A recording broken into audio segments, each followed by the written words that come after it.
الرحمن الرحیم، ایک حیرت انگیز اور سبق آموز واقعہ کے ساتھ آپ کی خدمت میں پیش ہوئے۔ ابن عقیل رحمۃ اللہ علیہ اپنا واقعہ لکھتے کہ میں بہت ہی زیادہ غریب آدمی تھا۔ ایک مرتبہ میں نے طواف کرتے ہوئے ایک ہار دیکھا جو بڑا قیمتی تھا۔ میں نے وہ ہار اٹھا لیا۔ میرا نفس چاہتا تھا کہ میں اسے چھپا لوں، لیکن میرا دل کہتا تھا کہ ہرگز نہیں، یہ چوری ہے، بلکہ دیانتداری کا تقاضا یہ ہے کہ جس کا یہ ہار ہے اسے میں واپس کر دوں۔ چنانچہ میں نے مطاف میں کھڑے ہو کر اعلان کر دیا کہ اگر کسی کا ہار گم ہوا ہو تو آ کر مجھ سے لے لے۔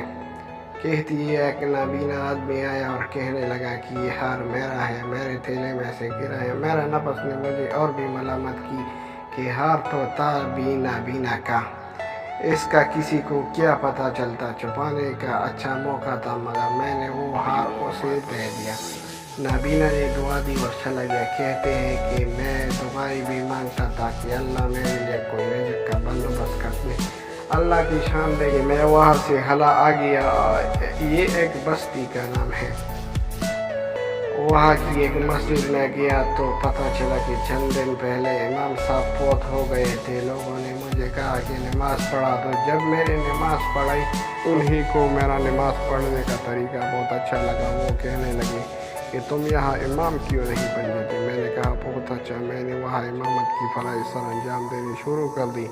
تھوڑی دنوں کے بعد پتہ چلا کہ جب امام صاحب پہلے فوت ہوئے تھے تو ان کی ایک جوان سال بیٹی تھی۔ وہ وصیت کر گئی تھی کہ کسی نیک بندے سے اس کی نکاح کر دینا۔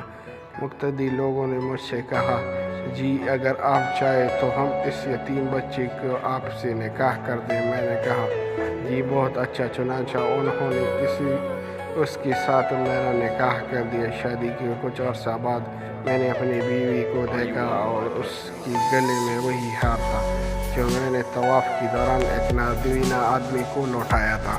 اسے دیکھ کر میں بہت ہی حیران رہ گیا۔ میں نے پوچھا یہ ہار کس کا ہے؟ اس نے کہا یہ میرے ابو نے مجھے دیا تھا۔ میں نے کہا کہ آپ کے ابو کون تھے؟ اس نے کہا وہ عالم تھے، اس مسجد میں امام تھے اور نابینا تھے۔ تب مجھے پتہ چلا کہ اس کے ابو وہی تھے جن کو میں نے وہ ہار واپس کیا تھا۔ میں نے اس کو بتایا کہ یہ ہار تو میں نے ان کو اٹھا کر دیا تھا۔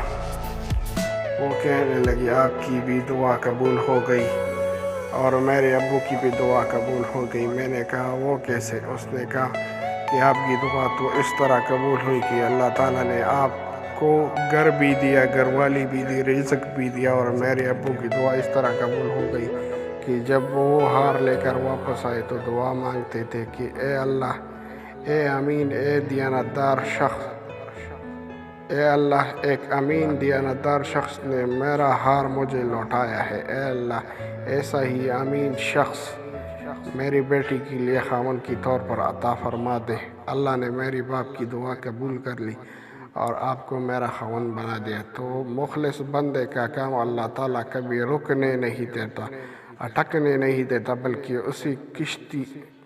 اس کی کشتی ہمیشہ کنارے لگا دیا کرتا ہے۔ ایک چھوٹی سی تحریر آپ کے لیے سبق آموز ثابت ہوئی۔ ایسی ویڈیوز دیکھنے کے لیے ہمارا چینل سبسکرائب کریں۔ والسلام۔